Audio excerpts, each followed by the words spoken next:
5 দফা দাবিতে রাজধানীর সায়েন্স ল্যাব মোড় অবরোধ করেছে ঢাকা বিশ্ববিদ্যালয় অধিভুক্ত সরকারি 7 কলেজের শিক্ষার্থীরা। রোববার সন্ধ্যা 6টার দিকে 1.5 শতাধিক শিক্ষার্থী ঢাকা কলেজ সংলগ্ন মিরপুর সড়ক অবরোধ করেন। কিছুক্ষণ পর তারা সায়েন্স ল্যাব মোড়ে অবস্থান নেন। এতে সায়েন্স ল্যাব, নীলক্ষেত মোড় ও এলিফ্যান্ট রোড সহ আশপাশে তীব্র যানজটের সৃষ্টি হয়।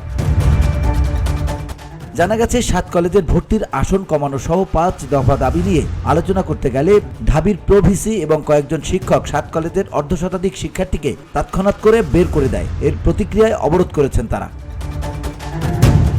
ঢাকা কলেজের একজন শিক্ষার্থী জানান, আমরা 5 দফা দাবি নিয়ে ঢাকা বিশ্ববিদ্যালয়ের প্রভিসির কাছে গেলে তারা আমাদের অপমান করে বের করে দেয়। এখন শিক্ষার্থীদের নিকট ক্ষমা চাওয়া সহ সবগুলো দাবি রাতের মধ্যে মেনে নিতে হবে, না মানলে রাস্তা ছাড়ব না। শিক্ষার্থীদের দাবিগুলো হলো 2024-25 সেশন থেকে 7 কলেজের ভর্তি পরীক্ষায় অযৌক্তিক কোটা পদ্ধতি বাতিল করতে হবে। শ্রেণীকক্ষের ধারণ ক্ষমতার বাইরে শিক্ষার্থী ভর্তি করানো যাবে না।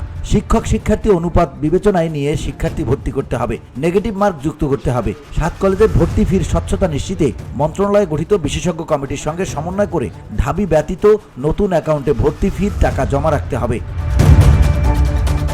VOD Bangla news desk.